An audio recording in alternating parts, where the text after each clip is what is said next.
ஓம் விக்னேஸ்வரா போற்றி, ஓம் நவகரநாரலை போற்றி. விருச்சிக ராசி நேயர்களுக்கு வணக்கம். விருச்சிக ராசி நேயர்களே, இந்த வீடியோ பதிவில் ஒரு சின்ன தகவல் சொல்கிறேன். இது வீட்டில் செய்கிற காரியம்தான். இந்த காரியத்தை செஞ்சிட்டிங்கன்னா உங்களுக்கு வெற்றி மேல் வெற்றி கிடைக்கும். தொட்ட காரியம் தொடங்கும், காரிய அனுகூலம் இருக்கும். அதாவது தர்ப்ப புல்லில் ஒரு மை செய்ய போகிறோம். நம்ம வீட்டிலே அகல் வழக்கில் வச்சு தர்ப்ப புல்லை எரித்து அதில் மை செய்ய போகிறோம்.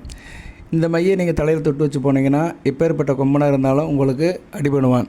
அதாவது நியாயமான முறையில் நீங்கள் ஒரு காரியத்துக்கு போனீங்கன்னா எதிர்ப்பே இருக்காது. போட்டி பொறாமல் உங்களை விட்டு போயிடும், அதிர்ஷ்டம் கை கொடுக்கும். யாராக இருந்தாலும் உங்களை பீட் பண்ண முடியாது. எதிரி உங்கள்கிட்ட சரணடைவான். அதை பற்றி தான் இந்த வீடியோவில் பார்க்க போகிறோம். இது வேத ஜோதிடத்தில் உள்ள ஒரு தாந்திரிய வழிபாடு பரிகாரம். விருச்சிக ராசிக்குன்னு யோகம் செய்கிற கிரகங்கள் 3 கிரகங்கள் தான். சூரிய, சந்திர, குரு. ராசிக்கு 9 10 கூடியவர்கள் தர்ம கர்மாதிபதிகளும், ராசிக்கு பஞ்சமாதிபதி குரு பகவானும், தனசனாதிபதினு சொல்லிக்கலாம். ஸோ ராசிக்கு 2 5 9 10 கூடிய கிரகங்கள் விருச்சிக ராசிக்கு எப்போயுமே நல்லது செய்வாங்க.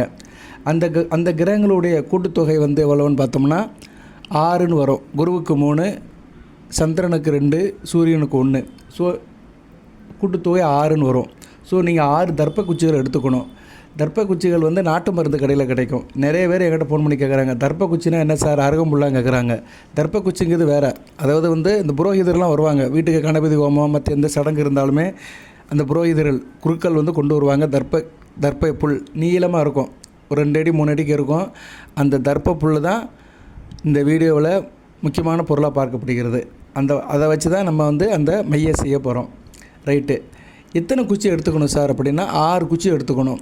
6 குச்சி 23 சென்டிமீட்டர் நீளத்துக்கு எடுத்துக்கணும். அதாவது 9 இன்ச்சு அப்படின்னு பார்த்தோம்னா அடிஸ்கேல் அளந்து பார்த்தோம்னா 23 சென்டிமீட்டர் இருக்கும். 9 இன்ச்சுங்கிறது 9 கிரகங்களுக்கு அதை நம்ம பிரித்து வச்சுருக்குறோம். ஸோ அந்த 23 சென்டிமீட்டர் நீளத்தில் 6 குச்சி எடுத்து வச்சுக்கணும். இப்போ தர்ப்ப புல்லை பற்றி சில தகவல்கள் சொல்கிறேன். ஏன்னா நம்ம ஒரு பொருளை வச்சு ஒரு காரியம் பண்ண போகிறோம், முக்கியமான காரியம் பண்ண போகிறோம். அந்த பொருளுடைய சக்தி என்ன, அதோட மகிமை என்ன, அதை பற்றி சொல்ல போகிறேன். இப்போ பொறுமையாக கேளுங்க. அனைவரும் சப்ஸ்கிரைப் பண்ணுங்கள், பெல் பட்டன் ஆன் பண்ணுங்கள். இது ஒரு சாதாரண வீட்டில் செய்கிற வழிபாடு தான். அவங்கவுங்க தான் செய்யணும், அடுத்தவங்க மூலிமா வாங்கக்கூடாது. நிறைய பேர் கேட்குறாங்க, நீங்கள் செஞ்சு கொடுக்குறீங்களா சார், வியாபாரம் பண்ணுறீங்களா அப்படிங்கிறாங்க. நான் என்றைக்குமே வழிபாடு தான் சொல்லுவேன், அந்த செயல்முறையை சொல்லுவேன். நீங்கள் தான் வீட்டில் செய்யணும். ஏன்னா இது அவங்கவுங்க தனிப்பட்ட முறையில் குடும்பத்தில் வீட்டில் பூஜை அறையில் செஞ்சால் தான் பலன் உண்டு. அது நல்ல காரியத்துக்கு தான் பயன்படுத்தணும், கெட்ட காரியத்துக்கு பயன்படுத்தக்கூடாது. பிறர் கெடுக்கணும், பிறர் சொத்தை அபகரிக்கணும், மற்றவங்களை துன்புறுத்தணும்னு செய்யக்கூடாது. நல்ல விஷயத்துக்கு நல்ல காரியத்துக்கு செஞ்சோம்னா நல்ல விதமாக பார்க்கப்படுகிறது. வினை விதைத்தவன் வினை அறுப்பான், திணை விதைத்தவன் திணை அறுப்பான். அதனால் நீங்கள் திணை என்ற நல்ல விதையை விதைங்க, நல்லபடியாக கிடைக்கும். இப்போ தர்ப்ப புல் அக்னி கர்ப்பமானது, அதாவது நெருப்பு வடிவமானது. இதில் மும்மூர்த்திகளும் இருக்கிறாங்க. நுனியில் யார் இருக்கா, நுனியில் பிரம்மா இருக்கிறாரு, மையப்பகுதியில் சிவன் இருக்கிறாரு, அடிப்பகுதியில் பெருமாள் இருக்கிறாரு. ஸோ மும்மூர்த்திகளுமே இந்த தர்ப்ப புல்லில் இருக்கிறாங்க. இது ஒரு வெப்பம் சார்ந்த பொருளானது. அதுபோக இது விஷமுறி உள்ளது. தர்ப்ப புல் ஒரு காடு மாதிரி தான் இருக்கும், கோரப்புல் மாதிரி. இது ஒரு காடாக தான் முளைக்கும். தர்ப்பப்புல் காடுங்கிறது தனியாக இருக்கும். அந்த தர்ப்ப புல்லுக்கிட்ட இருக்கிற இடத்துல விஷ ஜந்துக்கள் அண்டாது, பாம்புலாம் அண்டாது. ஏன்னா விஷ முறிவு உள்ளது. அதுபோல் தர்ப்ப புல் சனி பகவான் கேது பகவானுடைய காரகத்துவம் உள்ளது. நவக்கிரகங்களே கேது பகவான் சனி பகவான். கேது ஒரு ஞான காரகன், சரியா? அதனால் இது ஒரு ஆத்ம பலம் உள்ளது. அதுபோக சனி பகவான் ஒரு ஆயுட்காரகன். ஆயிலை கூட்டும், தேக ஆரோக்கியத்தை கூட்டும். அமானுஷ சக்தியெல்லாம் வசப்படும். கெட்ட சக்திகள் நம்மகிட்ட போயிடும். நம்மளை நோக்கி வருகிற தீய சக்தியெல்லாம் அதை விரட்டிடும். ஸோ இந்த தர்ப்ப புல்லை செய்கிற மையால் நமக்கு ஒரு பாசிட்டிவ் வைப்ரேஷன் கிடைக்கும். நம்மளை சுற்றி ஒரு பாசிட்டிவ் வைப்ரேஷன் உருவாகும். தீய சக்திகள், அதாவது நம்ம மேலே மற்றவங்க போட்டி பொறாமல் போட்டது, கண்ணீரல் போட்டது, நமக்கு தேவையில்லாத சில காரியங்களை சில பேர் செஞ்சுருப்பாங்க. பிளாக் மேஜிக், அதுபோக நம்மளை பற்றி பேசுனது, பெருமூச்சு விட்டது, நம்மளுக்கு அகென்ஸ்டாக எதுவும் காரியங்கள் சில பேர் செஞ்சுருந்தாங்கன்னா அந்த சக்தியெல்லாம் தவிடுபடியாக நொறுங்கிடும். இந்த தர்ப்ப புல் மை அது அனைத்தையுமே முறியடிச்சிடும். அப்பேற்பட்ட சக்தி வாய்ந்தது. அதுபோக இது கதிர் இயக்கத்தை தாங்குகிற சக்தி. கதிர் இயக்கம், எக்ஸ்ரே ரேஸ்லாம் இது தாங்கும். அதனால தான் கிரகணம் நடக்கும்போது இது வீட்டில் நம்ம உணவுப் பொருட்கள் மேலே போடுறோம். சந்திர கிரகணம், சூரிய கிரகணம் சில நேரத்தில் தெரியும், நம்ம தமிழ்நாட்டில் தெரியும், நம்ம கண்கூட பார்க்கலாம். அப்படி தெரிகிற காலத்தில் நம்ம உணவுப் பொருட்கள் மேலே இந்த தர்ப்ப புல்லை போடுற பழக்கம் இருக்குது. ஸோ இப்படி நிறைய சக்தி வாய்ந்த பொருளாக தர்ப்ப புல் பார்க்கப்படுகிறது.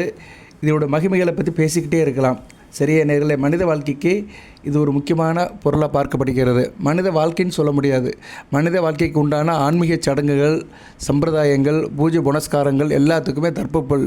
கோயில் கும்பாபிஷேகத்திலிருந்து சாதாரண ஒரு வீட்டு கணபதி ஹோமம் வரைக்கும் எல்லா விசேஷங்களுக்கும் தர்ப்பப்புல் பயன்படும். நல்லது கெட்டது எதாக இருந்தாலுமே அந்த குருக்கள் வந்து தர்ப்பப்புல்லை வச்சுக்கிட்டு தான் காரியத்தை செய்வார். இது நீங்கள் கண்கூட பார்க்கலாம். நாட்டு மருந்து கடையில் கிடைக்கும். நாட்டு மருந்து கடையில் நீங்கள் ஒரு 3 குச்சி வாங்கினா போதும். 3 குச்சியை 9 பீஸ் 6 பீஸாக கட் பண்ணிக்கலாம் 23 சென்டிமீட்டர் நீளத்துக்கு. இதில் இந்த வீடியோவில் எதுவும் சந்தேகம், இந்த வீடியோ பற்றி சந்தேகம் இருந்துச்சுன்னா கமெண்ட் பாக்ஸில் கேளுங்க. சரியா? கமெண்ட் பாக்ஸில் கேட்டிங்கன்னா கண்டிப்பாக நான் பதில் சொல்லுவேன். ஃபோன் பண்ணிலாம் கேட்காதீங்க, எல்லா நேரம் ஃபோன் பண்ணி டிஸ்கஸ் பண்ண முடியாது. சரி சார், இது என்றைக்கு சார் இந்த காரியத்தை செய்யணும், இந்த தர்ப்பப்புல்லை என்றைக்கு மையாக மாற்றணும் அப்படின்னோம்னா, அதுக்கு வந்து ஒரு 3 நாட்கள் முக்கியமான நாட்களாக பார்க்கப்படுகிறது. பௌர்ணமிக்கு அடுத்த நாள் தேய்பிறை பிரதமை, பௌர்ணமிக்கு அடுத்த நாள் செய்யலாம். கார்த்திகை நட்சத்திரம் வர அன்னைக்கு செய்யலாம். நிறைஞ்ச அமாவாசை அன்னைக்கு செய்யலாம். மாதத்தில் 3 நாட்கள் தான். பௌர்ணமிக்கு அடுத்த நாள், கார்த்திகை நட்சத்திரம் வர அன்னைக்கு, அடுத்த நிறைஞ்ச அமாவாசை. இதை வந்து வீட்டில் தான் செய்யணும். வீட்டில் பூஜை அறையில் செய்யணும். ஆண் பெண் இருபாலரும் செய்யலாம். 12 வயதுக்கு மேற்பட்டவர்கள் இந்த காரியத்தை செய்யலாம். ஆனால் இதை வந்து யார் வேணாலும் நெத்தியில் வச்சுக்கலாம் அல்லது உச்சந்தலையில் வச்சுக்கலாம். ஒரு காரியத்துக்கு போகிறோம், அந்த காரியம் வெற்றி அடையணும், சக்ஸஸ் ஆகணும்னா இதை வந்து நீங்கள் நெத்தியிலும் வச்சுக்கலாம், உச்சந்தலையில் வச்சுக்கலாம். இன்றைக்கி நாட்டில் நிறைய பேர் இதை வைக்கிறாங்க.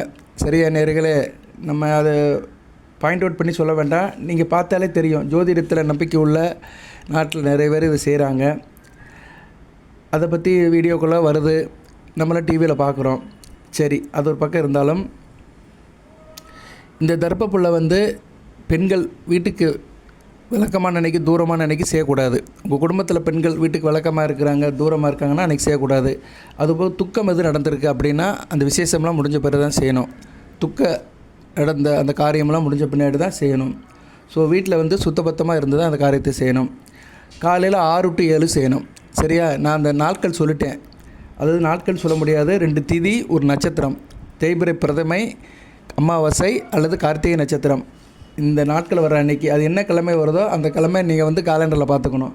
அன்றைக்கி காலையில் 6 to 7 தான் செய்யணும். வீட்டில் தான் செய்யணும். இது செய்கிறதுக்கு வந்து 6 குச்சிகள் தர்ப்பப்புல், 2 அகல் விளக்கு வேணும்.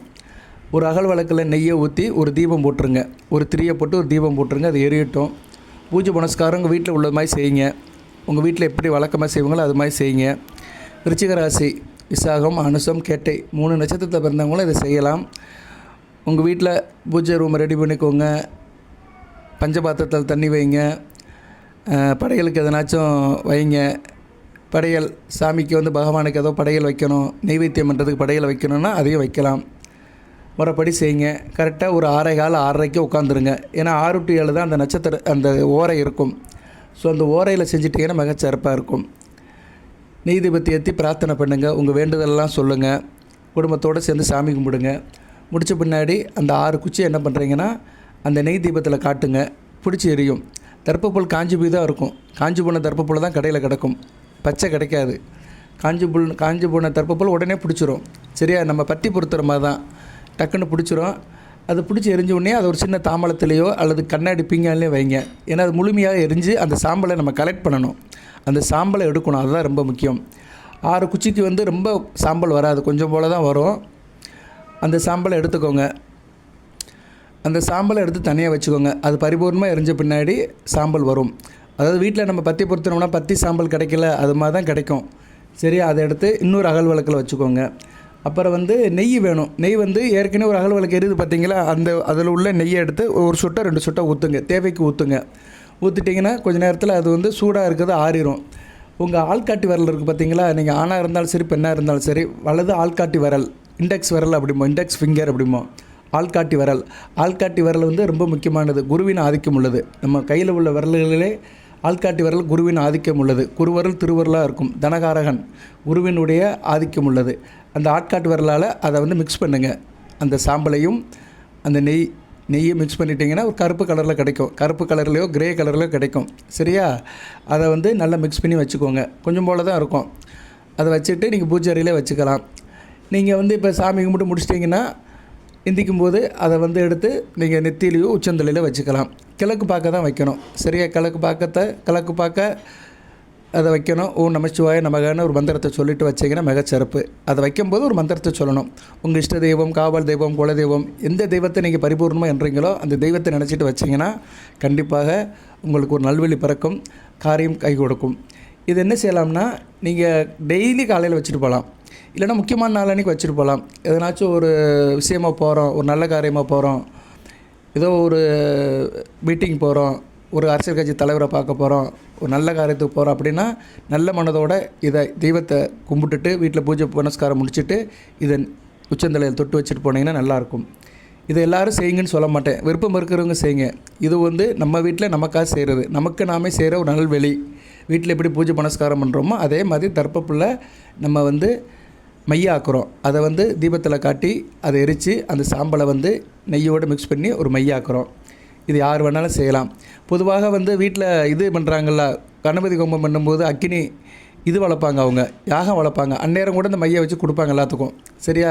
நிறைய பேருக்கு தெரியும். அந்த கோயில் அந்த குருக்கள் வந்து எல்லாத்துக்கும் தொட்டு வைப்பார். அதே மாதிரி தான் இது அவர் செய்வார், இது நம்ம செய்கிறோம். நமக்கு நம்ம செஞ்சுக்கிறோம். நமக்கு நாம் ஏன் செய்கிறோம்னா அப்போ தான் வந்து நம்மளை சார்ந்த விஷயங்கள் நமக்கு பயனுள்ளதாக இருக்கும். இன்றைக்குமே ஒரு மனிதன் தான் செய்யணும். தான் வாழ்கிறதுக்கு தான் உழைக்கணும். அப்போ தான் அந்த சம்பாத்தியம் நிற்கும். பிறர் உழைப்பில் வாழ்ந்தோம்னா அது ரொம்ப நாளைக்கு நிற்காது. அது மாதிரி ஒரு பெண் வந்து குடும்பத்துக்கு அவங்க தான் சமைக்கணும். சரியா? சமைச்சு சாப்பிட்டா தான் அது ருசியாக இருக்கும். நிறைய பேர் சொல்லுவாங்க, இந்த வேலைக்காரங்க வச்சு சாப்பிட்டோம்னா சாப்பாடு டேஸ்ட்டாக இருக்க மாட்டேங்குது, நம்ம சமைச்சு சாப்பிட்டா தான் டேஸ்ட்டாக இருக்கும் அப்படிம்பாங்க. இதுலேருந்து என்ன தெரியுதுன்னா, நம்ம தேவைக்கு நம்ம தான் ஒரு காரியத்தை செஞ்சோம்னா அது நமக்கு வந்து வாழ்நாள் முழுக்க ஒரு வெற்றியை கொடுக்கும், ஒரு யோக பலனை கொடுக்கும். படிக்கிற மாணவன் எப்படி அவன் படிக்கணும், அவன் படித்து பரீட்சையில் எழுதினா தான் நல்ல மார்க் கிடைக்கும். சரியா? அது மாதிரி தான் நமக்கு நாமே சில காரியங்களை பண்ணணும். நம்ம ஆரோக்கியம் நல்லா இருக்கணும்னா நம்ம தான் சில வழிகளை பின்பற்றணும். அது மாதிரி நம்ம வீட்டில் பூஜை அறையில் இதை செஞ்சிட்டிங்கன்னா மிகச்சிறப்பாக இருக்கும். இதுக்கு நிறைய பொருள்லாம் தேவைப்படாது. 3 தர்ப்பப்புல் குச்சி வாங்கிட்டு வரீங்க, 2 அகல் விளக்கு, அதில் நெய்யை ஊற்றி தீபத்தை பொருத்தி பகவானை கும்பிட்டுட்டு வீட்டில் நிம்மதியாக செய்கிறீங்க. நல்ல ஒரு காரியத்துக்கு போகும்போது பயன்படுத்திக்கோங்க, கெட்ட காரியத்துக்கு பயன்படுத்தாதீங்க. பிறரை கெடுக்கணும், நயவஞ்சகம், போட்டி, பொறாமை, பிறர் பொருள் மேலே ஆசைப்படுறது, பிறரை தன் விஷயம் இழுக்கிறது, இதுக்கெல்லாம் நீங்கள் பயன்படுத்திட்டிங்கன்னா நெகட்டிவாக முடியும். சரியா? இன்றைக்குமே சில காரியங்கள் தெய்வ சன்னதியில் வச்சு செய்யும்போது நேர்மறை சக்தியோடு செய்யணும்.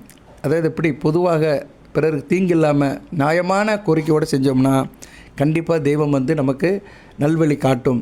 ஸோ இதை தெய்வத்தின் மேலே பாரத்தை போட்டு தான் செய்கிறீங்க. இதை செஞ்சீங்கன்னா தொட்ட காரியம் தொடங்கும், உலகம் உங்கள் வசப்படும். எப்பேற்பட்ட கும்பனாக இருந்தாலும் உங்கள் காலில் விழுவான். நான் அப்படி தான் தம்மையில் போடுவேன். இதை பாருங்கள். இதில் எதுவும் சந்தேகம் இருந்தால் கேளுங்க. மை தீர்ந்து போச்சுன்னா மறுபடியும் செய்யலாம்.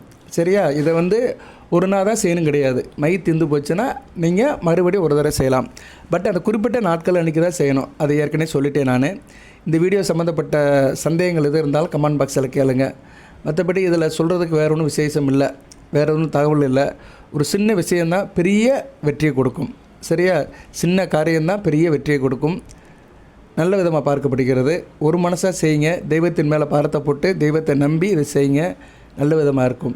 எல்லாம் வல்ல இறைவன் விருச்சிக ராசி நேயர்களுக்கு அனுஷம் விசாகம் கேட்ட நட்சத்திர நேயர்களுக்கு சில சௌபாகியத்தையும் சில ஐஸ்வர்யத்தையும் சில நன்மையிலும் கொடுப்பார். அடுத்து வளங்களை பெற்று தேக ஆரோக்கியத்துடன் தீர்க்காலுடன் நீடோடி வாழ்க, நிறைந்த வளம் பெறுக. நன்றி நேயர்களே.